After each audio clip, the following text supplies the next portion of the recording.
Kami bersyukur untuk kasih setia Tuhan. Tuhan baik dalam kehidupan kita. Tuhan baik bagi kami semua. Dan kami percaya kuasa-Mu, hadirat-Mu ada di tempat ini. Kuasa-Mu terus bekerja menjamah setiap kami, mencerihkan mata rohani kami, membukakan telinga rohani kami, dan kami taklukkan pikiran dan perasaan kami, hati kami pada kebenaran firman. Dalam nama Tuhan Yesus, berbicaralah kepada kami secara pribadi. Mari Roh Kudus, kami tahu apapun yang menjadi kebutuhan kami, doa-doa dan pergumulan kami, firman-Mu akan menjawabnya. Dan kami terima firman-Mu, firman-Mu yang mengubahkan, firman-Mu yang menyembuhkan, firman-Mu yang menghidupkan kami kembali. Terima kasih Tuhan Yesus. Terima kasih, kami bersyukur. Berfirmanlah, pengurapan-Mu ada di tempat ini. Dalam nama Tuhan Yesus Kristus. Semua yang percaya katakan amin. Shalom. Silakan duduk Bapak Ibu Saudara. Senang sekali kita bisa jumpa lagi ya di Natal kali ini setelah sekian waktu, setelah sekian purnama. Ya, kita tidak bisa berkumpul untuk merayakan Natal bersama-sama. Ya, oke. Kami dari tim misi Badan Pekerja Daerah Sulawesi Selatan Gereja Betel Indonesia. Ya, kami ada lawatan misi ke daerah Palopo, Makutana, bahkan nanti sampai ke Toraja mulai dari tanggal 1 kemarin sampai tanggal 12 nanti. Jadi kami ada beberapa tim, ya ada 2 tim, tapi tim 1 yang menuju ke sini ada sekitar 5 orang. Kami terpecah, ada yang melayani sementara di Sabang dan kami berdua di tempat ini. Tapi perkenalkan, nama saya Heinze Kopstan. Hein itu anak laki-laki, C itu yang disayang. Jadi saya namanya anak laki-laki yang disayang. Kopstan itu terdiri dari kops dan stan. Kalau main bola tinggi diapain, saudara? Di kop. Habis kop, stan. Mantap ya. Itu yang memberikan arti saya sendiri. Ya, saya seorang dalam tim pengembalaan pelayanan di Makassar dan juga seorang dosen bersama-sama hamba Tuhan ini. Nanti sebentar saya akan panggil beliau untuk menyaksikan kisah kasih kehidupannya. Hampir-hampir saja dia tidak lulus S1, tetapi Tuhan membangun kasih persaudaraan dari teman-teman, mendorong beliau untuk bisa lulus S1, lanjut lagi Magister Artrium, lalu lanjut lagi Magister Pendidikan Agama Kristen, ya, lalu kemudian menjadi doktor dan jadi dosen. Salah satu muridnya yang pemain keyboard tadi. Beliau dulu ini rocker. Oke, saya undang beliau Bapak Pendeta Dr. Dani Burana. Silakan untuk menyaksikan kasih Tuhan. Terima kasih Bapak Dr. Heinze. Ya. Salam. Wah, suara rocker tua. Ya, terima kasih kesempatan yang indah ini. Saya ingin menyaksikan ya. Saya tidak berkhotbah, tapi saya mungkin kesaksian saya ini bisa menguatkan kita semua ya. Jadi benar, latar belakang saya sebenarnya adalah dari dunia malam kira-kira gitu ya. Saya adalah musisi awalnya. Saya seorang musisi rocker yang main di klub malam. Jadi sebenarnya saya sudah pernah saksikan ya waktu di gereja yang saya lupa tempatnya Pak Yang. Ya. Jadi saat ya saya sebenarnya ini memori 20 tahun 94 ya, kira-kira 94 berarti berapa tahun lalu itu? 26 tahun yang lalu ya. 26 tahun yang lalu di saat-saat sebenarnya di akhir kuliah saya, ya saya dulu kuliah di Unhas, ya, tapi di tahun yang ke-8 saya itu ya karena hidup saya yang aut-autan, ya, jadi saya biasanya kan 8 tahun itu sudah peringatan, sudah harus DO, ya, jadi saya puji Tuhan, ya karena mungkin berkat doa-doa teman saya, karena awalnya sebenarnya ada teman saya yang kuliah sama-sama dengan saya, dia udah duluan selesai, kemudian kami bersahabat, dia anak Tuhan, saya anak hantu, kira-kira begitu ya. Tapi oleh anugerah Tuhan kami dipertemukan lagi, ya dia mendorong saya, mengajak saya untuk ke gereja. Ya sekian lama saya sudah tidak ke gereja lagi. Ya akhirnya sebenarnya karena kehidupan yang sangat berat. Ya jangan saudara berpikir bahwa hidup dunia malam itu main musik itu kelihatannya sih bahagia, tapi sebenarnya itu sangat menjerumuskan saya. Hampir-hampir saya hancurlah, berkeping-keping. Ya saya terlibat dengan pergaulan bebas tentunya ya, kehidupan malam. Saya sampai kumpul kebo, ya 7-Eleven. Saya di saat itu ya saya agak sebenarnya sulit untuk keluar. Ya namanya kalau jeratan itu ya, belum lagi minuman keras, narkoba. Sebenarnya kalau untuk pikiran manusia itu sebenarnya nggak bisa untuk keluar, nggak bisa. Ya karena pokoknya ini jeratan sudah sangat luar biasa. Tapi saya juga punya tuntutan untuk selesai. Karena terus terang, saya sebenarnya 11 bersaudara, banyak sekali, sangat banyak. Saya anak ke-7, kakak-kakak saya tidak ada yang sarjana. Ini juga yang mendorong saya untuk selesai. Saya harus selesai kuliah. Tapi bagaimana caranya? Ya, hidup begitu sangat hancur. Ini sudah saat-saat terakhir saya harus menyelesaikan. Akhirnya 94 saya putuskan dengan menghitung kembali SKS. Oh, saya bisa kuliah, saya bisa KKN. Akhirnya saya KKN. Ya bisa, masih bisa KKN. Tapi masih ada mata kuliah yang tinggal. Saya motivasi. Tapi puji Tuhan, waktu 2 bulan KKN ini sebenarnya cukup untuk saya kembali untuk merenung. Ya, saya di suasana yang sangat sepi, tidak ada listrik. Saya dapat KKN di daerah Wajo. Saya ingat sekali daerah Manili, sana dekat Peneki, mungkin ada yang tahu. Di Solo, kalau ada daerah situ ya, itu daerah dulu masih sangat terbelakang ya, nggak ada listrik, jalannya sangat rusak, jadi susah memang saya keluar, mau pulang itu kayaknya susah.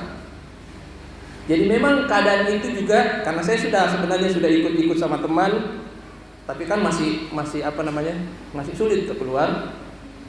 Akhirnya saya di waktu 2 bulan itu saya pikir waktu yang saya benar-benar merenung. Ya saya mulai mencoba untuk melepaskan diri dari ikatan-ikatan dosa. Ya, saya katakan minuman keras, kemudian termasuk saya harus berpisah dengan selingkuhan, bukan selingkuhan ya, pacar saya.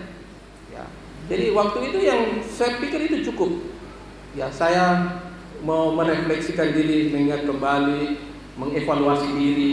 Akhirnya saya kembali, waktu sudah kembali, saya memang akhirnya saya baca firman Tuhan ya, yang sekian lama saya sudah tidak baca firman Tuhan.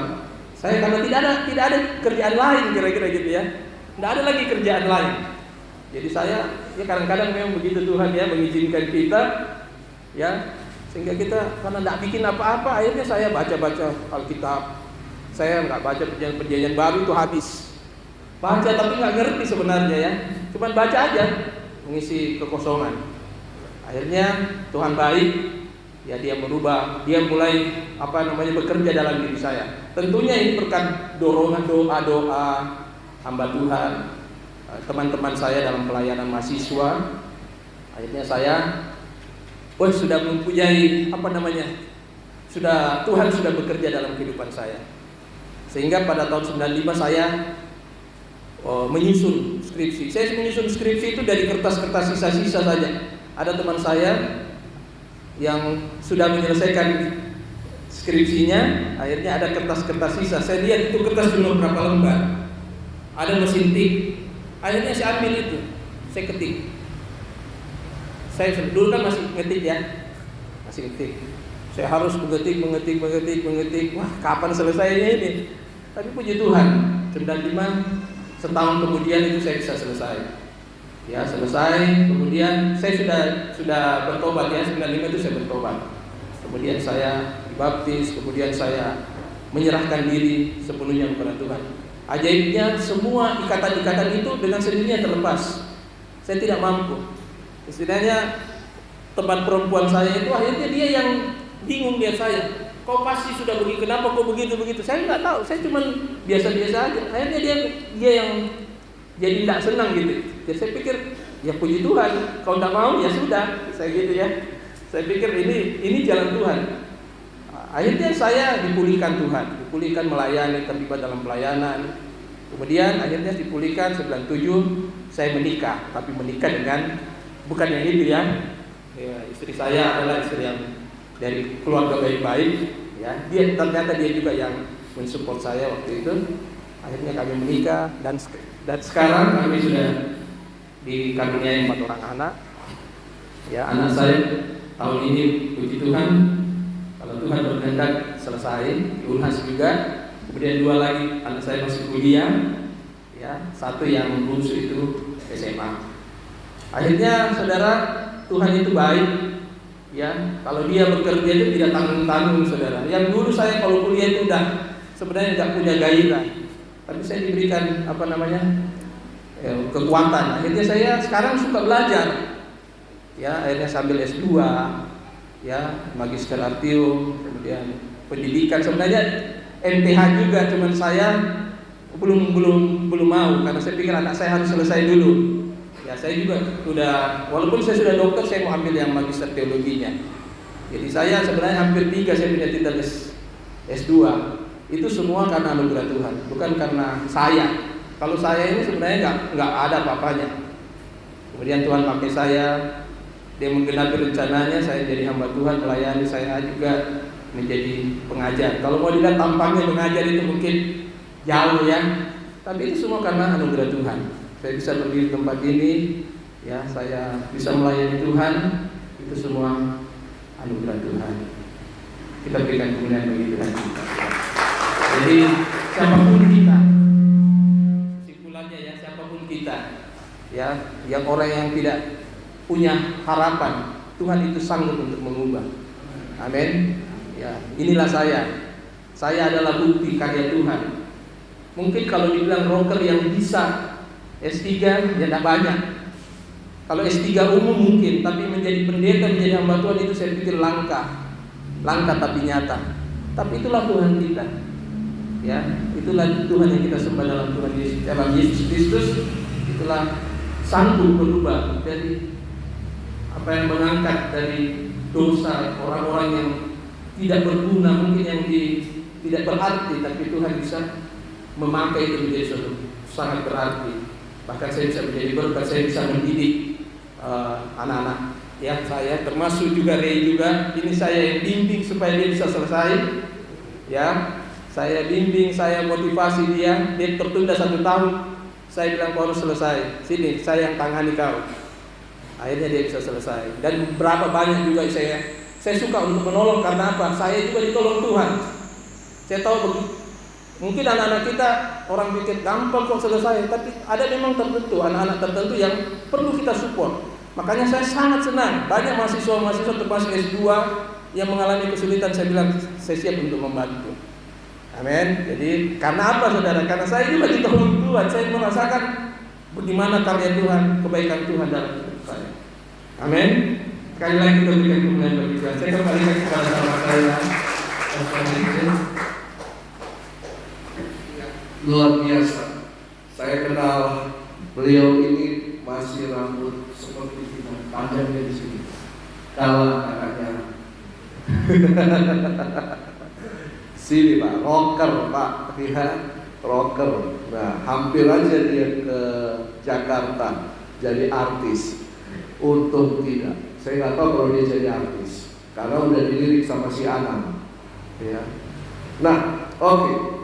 Itu tadi kisah kasih bahwa Tuhan itu sanggup untuk menolong kita, bahkan mengangkat kita dari lumpur dosa yang sedalam apapun. Tuhan itu sanggup. Nah, secara nasional tema Natal kita adalah kasih Kristus yang menggerakkan persaudaraan. Coba kita lihat bersama di dalam 1 Petrus 1 ayat 22. 1 Petrus 1 ayat 22. Kita baca bersama-sama. Sudah dapat 1 Petrus 1 ayat 22, dan saya percaya mulai dari tanggal 1 sampai nanti tanggal 31 Januari ayat ini akan terus berkumandang. Ya. Nah, dan juga ayat ini merupakan ayat yang diangkat juga oleh GBI. 1 Petrus 1 ayat 22. Karena kamu telah menyucikan dirimu oleh ketaatan kepada kebenaran, sehingga kamu dapat mengamalkan kasih persaudaraan yang tulus ikhlas. Hendaklah kamu sungguh-sungguh saling mengasihi dengan segenap hati, karena kamu telah menyucikan dirimu. Seperti kisah Pak Dr. David, dia hidup dalam lumpur dosa, dan kemudian hanya Yesus saja yang sanggup untuk mengangkat dia keluar dari lumpur dosa. Dan kemudian ketika dia mengalami pertobatan, ada pembenaran Tuhan dalam kehidupannya. Ada pembenaran Tuhan. Pembenaran ini berbicara bahwa walaupun kita berdosa, tetapi ketika kita datang kepada Kristus, kita berbalik, kita bertobat kembali kepada Kristus, Kristus melayakkan kita kembali, menguduskan kita kembali. Karena firman Tuhan katakan, Dia datang untuk menyelamatkan manusia. Siapa manusia itu? Mereka yang bukan merasa diri hebat, mereka yang bukan merasa diri sombong, yang berkata saya bisa, tetapi mereka yang ada di dalam dosa, yang tidak mampu untuk keluar dari kubangan dosa. Yesus sanggup menolongnya. Amin. Tidak peduli dosamu seberat apa, tidak peduli dosamu semerah apa, kata firman Tuhan, Tuhan Yesus sanggup. Sang Firman datang ke dalam dunia. Tadi saya sudah sampaikan di GBI Desa Sumber Makmur bahwa tidak ada seorang pun yang pernah bercita-cita ketika dia hidup dia akan mati. Ada? Tidak ada kan? Pasti seseorang akan bercita-cita ketika dia hidup di dunia ini, dia akan mengalami kehidupan yang baik. Dia akan memiliki materi, dia akan memiliki kekayaan, kehormatan, kedudukan yang luar biasa, keluarga yang baik. Tapi tidak ada seorang pun yang pernah berkata ketika saya lahir ke dalam dunia, saya akan mati untuk orang lain. Ada? Tidak, hanya Yesus. Hanya Yesus. 1 Petrus 1 kembali ayat 18 dikatakan begini. Sebab kamu tahu bahwa kamu telah ditebus dari cara hidupmu yang sia-sia, yang kamu warisi dari nenek moyangmu. Itu bukan dengan barang yang fana, bukan pula dengan perak atau emas. Bahwa kita telah ditebus oleh Yesus Kristus Tuhan di kayu salib. Itu bukan karena Dia membayar sejumlah uang untuk kehidupan kita, menebus kita. Bukan karena Yesus menyerahkan begitu banyak emas yang Dia miliki untuk kita, tetapi Dia menebus kita dengan kehidupannya, dengan darahnya sendiri. Karena itu Natal itu berbicara tentang kematian seharusnya. Natal tidak berbicara tentang hura-hura. Natal tidak berbicara tentang pesta pora. Tetapi Natal berbicara tentang kematian. Karena Yesus datang untuk memberikan dirinya mati di kayu salib supaya kita mengalami penebusan, pembenaran, dan kelahiran baru dalam Yesus. Tidak ada cara yang lain. Kita tidak bisa ditebus oleh apapun. Hanya satu yang bisa menebus kita, Yesus. Tidak ada. Tidak ada. Bahkan saya pun tidak bisa menebus Bapak Ibu Saudara, karena saya berdosa. Tubuh saya berdosa, iya kan? Tetapi Yesus tidak berdosa. Ayat 19 berkata, melainkan dengan darah yang mahal, yaitu darah Kristus, yang sama seperti darah anak domba yang tidak bernoda dan tak bercacat. Ia telah dipilih sebelum dunia dijadikan, tetapi karena kamu, ia baru menyatakan dirinya pada akhir zaman. Dan oleh dialah kamu percaya kepada Allah yang telah membangkitkan dia dari antara orang mati dan telah memuliakannya, sehingga imanmu dan pengharapanmu tertuju kepada Allah. Tidak ada yang dapat mendamaikan kita dengan Allah Bapa. Bukan karena kita punya kekayaan, bukan karena kita punya semuanya lalu kita sok-sokan datang kepada Bapa. Tidak ada yang bisa mendamaikan. Yang memutuskan hubungan kita dengan Allah Bapa adalah dosa kita. Dan satu-satunya jembatan yang bisa mendamaikan kita dengan Allah Bapa adalah Yesus Kristus, Sang Putra. Bagaimana mungkin firman Allah, bagaimana mungkin Sang Putra itu bisa menjadi manusia? Wah, mungkin saja. Alam semesta diciptakan olehnya, manusia diciptakan olehnya. Apa yang tidak mungkin bagi Tuhan? Sehingga Lukas berkata, bagi Tuhan tak ada yang mustahil. Bagi Tuhan tak ada yang tak mungkin. Terus mujizatnya,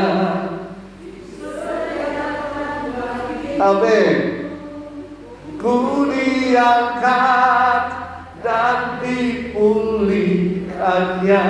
Amin.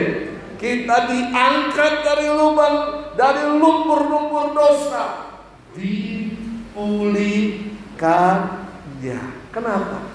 Karena begitu Allah cinta dunia hingga diberikannya anaknya yang tunggal, supaya yang percaya takkan binasa, melainkan dapat hidup kekal.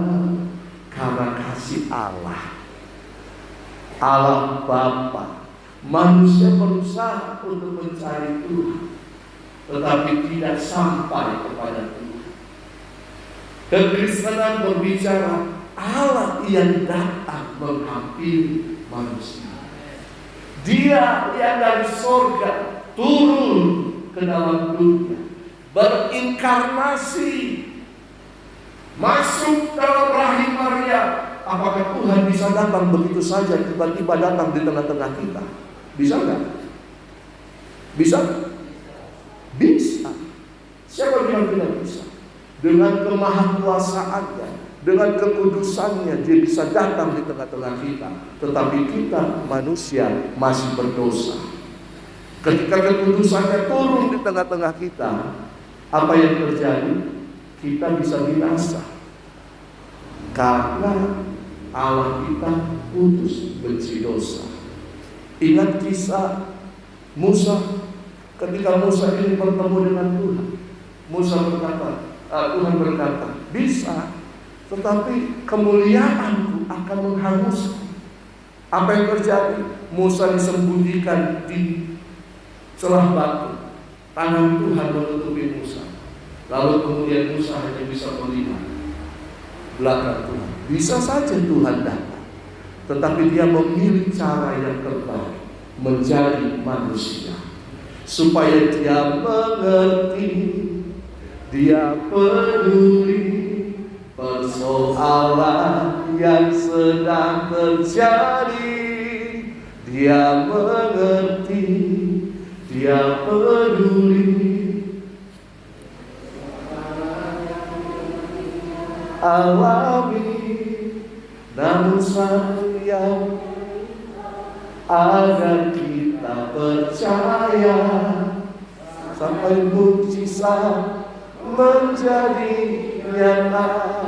Ya, kita harus bersyukur bahwa Allah kita, Sang Firman itu, Putra Allah itu menjadi manusia, sehingga dia bisa merasakan kehidupan manusia. Dia Allah jadi manusia. Di dalam Yesus, sungguh-sungguh Allah, sungguh-sungguh manusia. Dia mengerti penderitaan kita, sehingga dia tahu apa yang kita alami, apa yang sedang kita gumulkan, karena dia juga mengalaminya. Amin. Kita bukan punya Tuhan yang hanya di awal-awal saja, yang kemudian kita hanya berseru, ya Tuhan tolong saya. Tidak. Dia ada di tengah-tengah kita. Dia ada di antara manusia. Dia mengerti. Bahkan dia mengerjakan pekerjaan-pekerjaan yang luar biasa. Dia menyembuhkan orang yang sakit. Dia mengusir setan. Dia membangkitkan orang mati. Dia memberi makan ribuan orang. Dia tahu kuasanya bekerja, tetapi kadang dia mengalami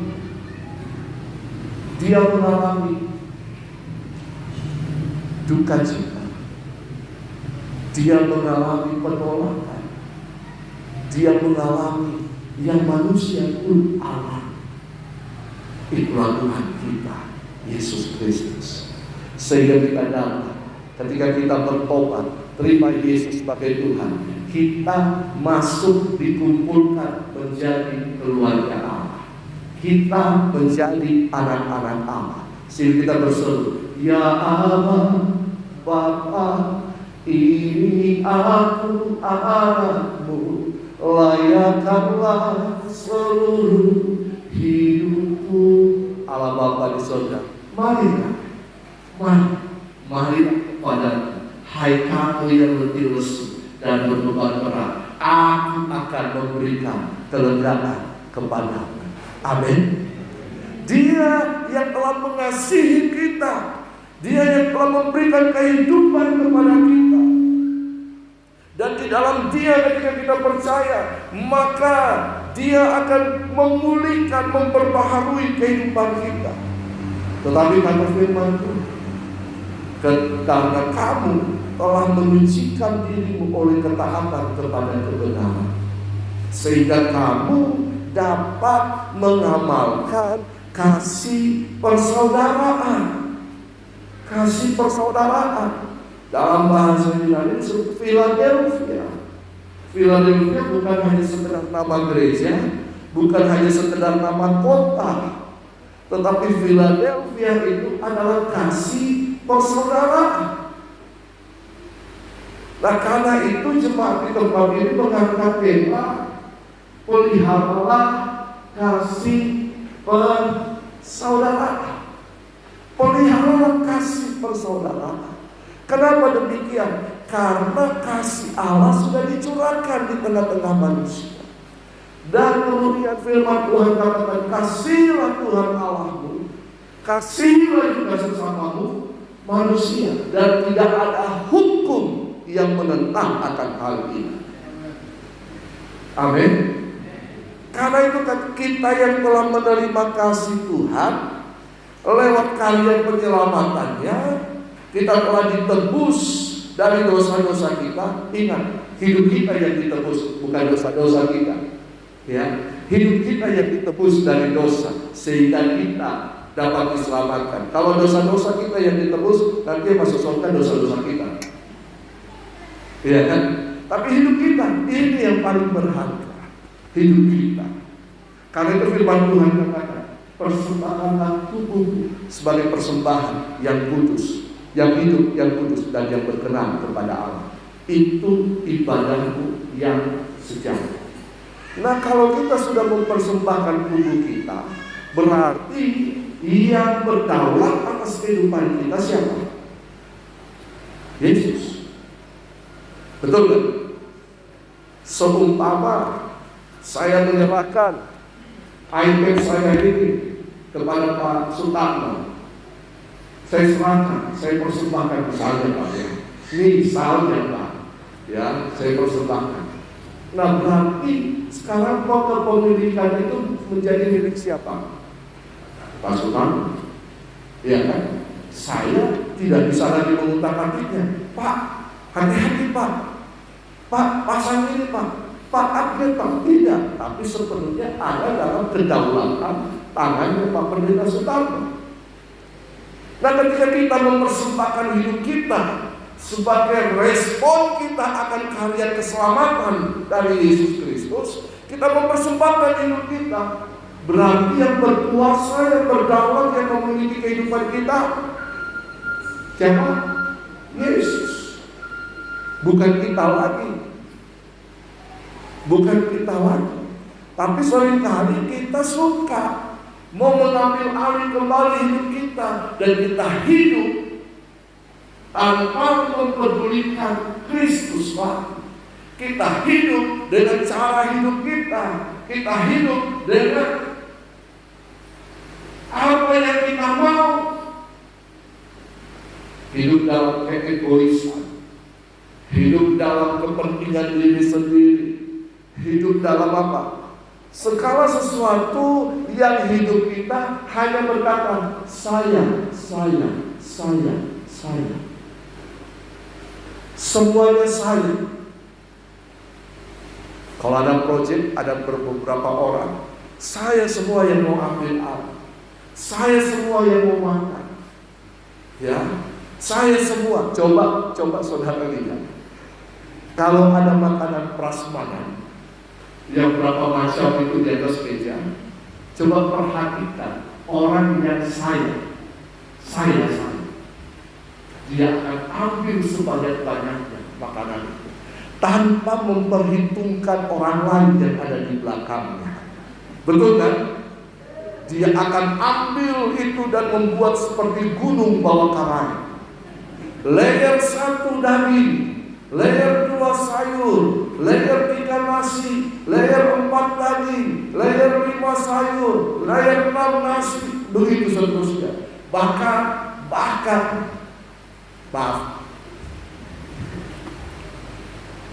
ambil plastik,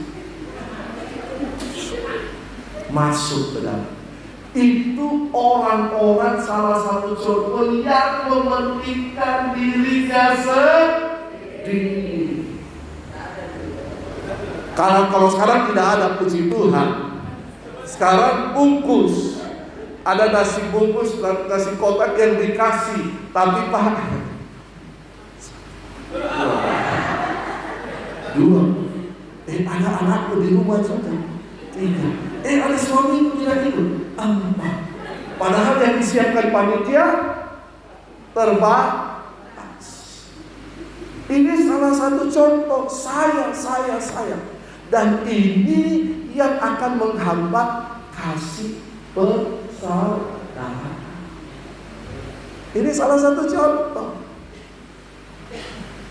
Saudara, kalau di gereja gimana? Kalau tidak ada saya, itu gereja tidak jalan. Kalau tidak ada saya, tidak ada pemusik di sini. Kalau tidak ada saya,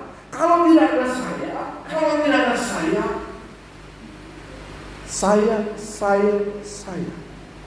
Itu salah satu contoh. Apalagi banyak hal. Oleh karena itu firman Tuhan katakan, peliharalah kasih persaudaraan. Nah, kasih persaudaraan atau Philadelphia ini sebenarnya berbicara tentang bahwa di dalam gereja perjanjian baru, gereja kita saat ini itu kita percaya, orang-orang percaya satu dengan yang lain itu memandang sebagai saudara seiman. Bahwa saya dengan bapak ibu saudara adalah saudara seiman. Mungkin latar belakang kita berbeda, mungkin juga denominasi kita berbeda, gereja kita berbeda, tetapi kita adalah saudara seiman di dalam Yesus Kristus, kecuali Tuhan kita beda. Iya, tapi kan Tuhan kita sama. Ya Pak ya, dari GPDI percaya Tuhan Yesus, dari GKSP percaya Tuhan Yesus. Dari siapapun yang ada di tempat ini yang percaya Tuhan Yesus, berarti kita saudara seiman. Organisasi boleh, tetapi organisasi seharusnya tidak membatasi persaudaraan kita. Amin. Jadi bukan berkata, oh GBI yang terbaik, oh organisasi ini yang terbaik. Tidak ada. Tidak ada yang terbaik. Karena kalau sampai di sorga, Tuhan tidak tanya organisasi. Iya kan? Tuhan tidak tanya organisasi. Seharusnya kita menjadi saudara seiman, satu tubuh Kristus. Dan sebenarnya saudara seiman ini itu merupakan representasi dari hubungan Allah Bapa, Putra, dan Roh Kudus. Allah Bapa, Putra, dan Roh Kudus tidak berdiri secara sendiri-sendiri, tapi mereka ada dalam satu kesatuan, ikatan kasih. Nah, dengan ini maka kasih itu diberikan kepada kita. Allah Bapa mengasihi Putra, Putra mengasihi Roh Kudus, Roh Kudus mengasihi Allah Bapa. Ikatan kasih ini sudah dimulai dari sana. Kasih itu bukan dimulai di bumi ini, karena firman Tuhan katakan Allah itu kasih. Dimulai dari mana? Pribadinya sendiri. Allah itu kasih, dan kita harus merepresentasikan kasih itu. Ku tak pandang dari gereja mana, asal kau berdiri dalam firman-Nya. Kalau hatimu seperti hatiku, darah dan saudariku. Haleluya. Amin. Saya bertumbuh kecil itu di gereja GPDI, dibaptis di GPPS, pelayanan vokal grup di gereja Protestan. Jadi pagi ibadah di GPDI, sorenya pelayanan vokal grup keliling gereja Protestan, gereja GKLB, ya GKLB, Luwuk Bandai itu tempat saya. Nah, kita harus seperti itu, saudara. Betul kan? Kasih itu yang akan menggerakkan persaudaraan. Dan saya percaya kita telah menerima kasih Kristus. Amin. Kita telah menerima kasih Kristus. Oleh karena itu firman Tuhan katakan, bertolong-tolonglah. Untuk apa? Menanggung beban saudara-saudara, terutama saudara seiman. Bertolong-tolonglah untuk menanggung beban saudara-saudara kita di dalam gereja lokal. Tetapi kemudian bertolong-tolonglah untuk menanggung saudara-saudara seiman kita yang dari gereja lain. Sehingga nyata kasih Kristus, dan orang akan melihat benar bahwa kasih itu adalah seperti itu, demikian adanya. Kasih itu tidak menuntut, kasih itu memberi. Yesus mengasihi kita, Dia tidak menuntut kita, tetapi Dia memberi kehidupannya. Kasih itu tidak minta dilayani, kasih itu adalah melayani. Amin. Ingat, ingat Bapak Ibu jemaat Tuhan, bahwa kasih itu adalah representasi daripada Allah sendiri. Ketika kita mengasihi sesama kita, maka sebenarnya Allah itu yang sedang mengasihi orang. Kita hanya salurannya. Jadi jangan bangga, jangan sombong. Kita harus saling membantu satu dengan yang lain supaya kasih itu dinyatakan. Nah, bagaimana supaya kasih itu bisa terpelihara? Kasih persaudaraan itu bisa terpelihara. Saya sudah mencium bau yang enak. Sabar saudara, ya. Karena saya dosen, saya biasa ngajar 3 jam. Biarkan itu menggoda iman kita, tetapi jangan berpaling kepadanya. Karena manusia tidak hidup dari roti saja, tetapi dari Brenebon, Papio. Nah, bagaimana agar kasih persaudaraan itu bisa terpelihara? Filipi pasal 2. Mari, ini ayat terakhir. Tetapi ayat terakhirnya ada 11 ayat. Filipi 2 ayat 1. Jadi karena dalam Kristus ada nasihat, ada penghiburan kasih, ada persekutuan roh, ada kasih mesra dan belas kasihan. Dalam siapa? Dalam siapa? Dalam siapa? Siapa yang ada di dalam Kristus? Siapa yang ada di dalam Kristus? Kalau begitu bertobat yang suka baku geak, ya? Bertobat yang suka tersinggung, ya? Bertobat. Bertobat. Jadi dalam Kristus ada nasihat. Ini nasihat firman Tuhan. Jangan tersinggung. Kalau saudara tersinggung, nanti Tuhan oke. Ada penghiburan kasih, ada persekutuan roh, ada kasih mesra dan belas kasihan. Karena itu kata Paulus, sempurnakanlah sukacitaku dengan ini. Ayat 2. Hendaklah kamu sehati seikir. Sehati seikir. Sehati beda pendapat boleh? Beda pendapat boleh? Boleh.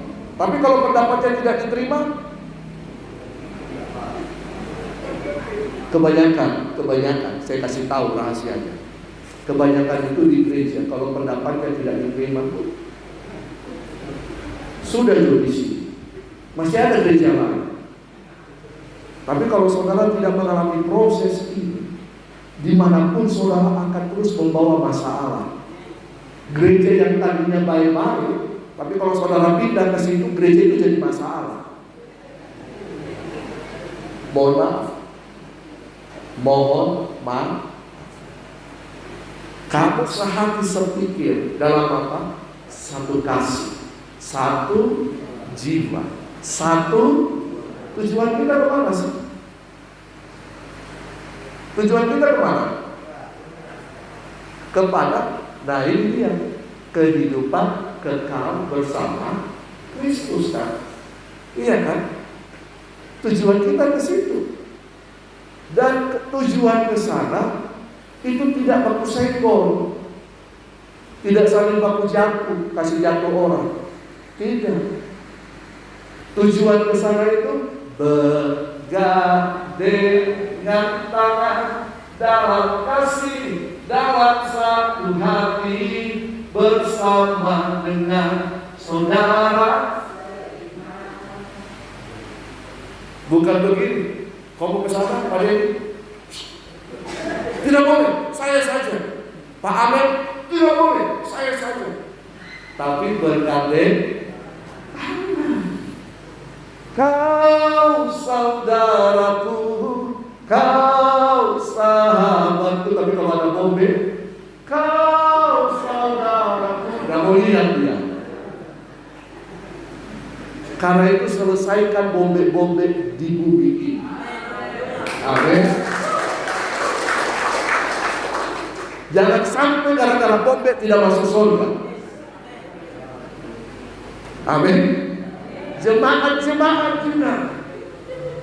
Anak jemaat, kalau dia ada, saya duduk di belakang. Aku saya datang ke gereja. Selesaikan. Itu Pak Pendeta jahat sama saya, tidak setuju. Mau PKN, tidak mau di gereja. Yang salah siapa? Saudara. Saudara yang tidak terima berkat Tuhan. Amin. Nah, dengan tidak mencari, nah ini dia ini. Ayat yang ketiga. Ini yang selalu bermasalah di dalam gereja. Mencari kepentingan diri sendiri. Gereja itu tidak sempurna, Bapak Ibu. Yang sempurna Tuhan Yesus. Pendeta tidak sempurna. Yang sempurna Tuhan Yesus. Majelis tidak sempurna. Yang sempurna Tuhan Yesus. Jemaat juga tidak sempurna. Yang sempurna, kalau mau sempurna, saya akan doakan. Malam ini saya akan doakan, tutup mata, bangun di surga. Kalau mau sempurna, cari yang sempurna. Nah, sumber masalah adalah ketika kita mencari kepentingan diri, mencari, saya pernah katakan di radio, dalam mencari status sosial dalam gereja. Kalau dia tidak dapatkan status sosial di masyarakat, dia akan cari di dalam gereja. Ketika dia tidak mendapatkan status sosial di gereja, dia akan kecewa, sakit hati, kepahitan, lalu ujung-ujungnya menyalahkan Tuhan, sakit hati sama Tuhan, kecewa sama Tuhan, tinggalkan Tuhan. Jangan mencari kepentingan diri sendiri atau puji-pujian yang sia-sia. Orang Manado bilang makan puji. Jangan makan puji. Kalau permainan musikmu bagus, itu karena Tuhan. Kalau khotbah saya bagus, karena Tuhan, bukan saya. Iya kan? Kalau tiba-tiba Tuhan kasih saya black, jadi Biomo, you know Biomo? Saya mau bicara apa di depan sini? Iya kan? Saya mau bicara apa? Itu semua karena Tuhan. Kita melayani karena kasih. Banyak orang kecewa dalam pelayanan karena mau menuntut puji-pujian dari gembala, dari orang-orang memang hebat, jauh. Ketika kau terima pujian di bumi, kau akan terikat di bumi. Kalau kau terikat di bumi pada sangkakala berbunyi teter, kau menaik terbang tinggi, tidak bisa, ada ikatan. Melayani sungguh-sungguh, bukan untuk mencari kepujian, tapi untuk menyenangkanmu, senangkanmu. Hanya itu kerinduanku, menyenangkanmu, senangkan hatimu. Hanya itu. Bukan menyenangkan pendeta, bukan menyenangkan majelis, tapi menyenangkan siapa? Tuhan. Nah, lanjut lagi. Oh Pak Pendeta, mohon maaf ya. Sebaliknya, hendaklah dengan rendah hati yang seorang menganggap yang lain lebih utama daripada dirinya sendiri. Ada pepatah berkata, sesama biskota dilarang saling melambung, tetapi di dalam persaudaraan seiman, mari kita saling mendorong satu dengan yang lain. Kalau dia lebih dari saya, silakan Anda maju. Ya, jangan menahan orang, jangan tahan talenta orang. Kalau dia lebih berpotensi, silakan maju. Saya akan dukung, saya akan doakan. itu yang luar biasa. Lanjut. Dan janganlah tiap-tiap orang hanya memperhatikan kepentingannya sendiri, tetapi kepentingan orang lain juga, apalagi di tengah pandemi seperti ini. Hendaklah kamu dalam hidupmu bersama menaruh pikiran dan perasaan yang juga terdapat dalam Kristus Yesus. Apa pikiran dan perasaan dalam Kristus Yesus? Yang walaupun dalam rupa Allah, tidak menganggap kesetaraan dengan Allah itu sebagai milik yang harus dipertahankan, melainkan telah mengosongkan dirinya. Kata mengosongkan di sini bukan hanya sekedar merendahkan diri, tetapi memang habis keluar. Darahnya habis keluar untuk menembus kita. Habis. Kenosis. Ini bukan hanya sekedar merendahkan diri menjadi hamba, tetapi memang bentuk pengorbanan yang paling luar biasa sampai titik darah penghabisan. Yesus menembus kita. Nah,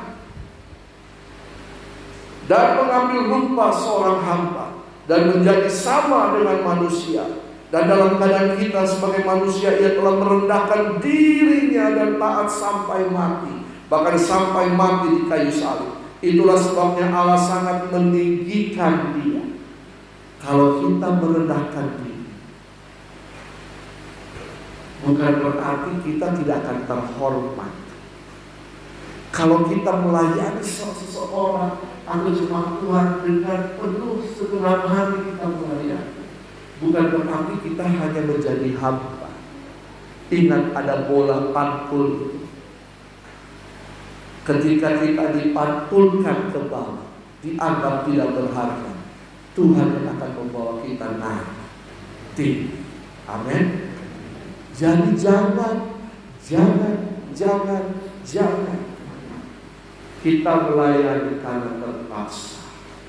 Kita mengasihi karena terpaksa. Kita hadir dalam satu persekutuan karena terpaksa. Hadirlah di situ, layanilah di situ, karena kita memang mengasihi Tuhan Yesus. Jabatan tidak perlu dipertahankan, karena itu akan hilang.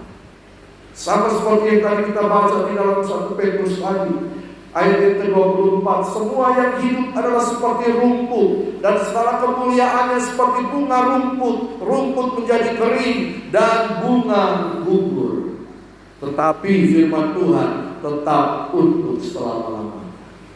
Amin. Jangan banggakan kehebatan kita, banggakan Tuhan, karena hal-hal itulah yang akan membuat perpecahan. Hal-hal itulah yang akan membuat perpecahan, dan Tuhan tidak mau ada perpecahan. Amin. Yang Tuhan mau, Mazmur 133 ayat 1 sampai 3.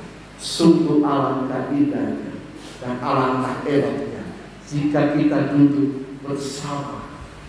Amin.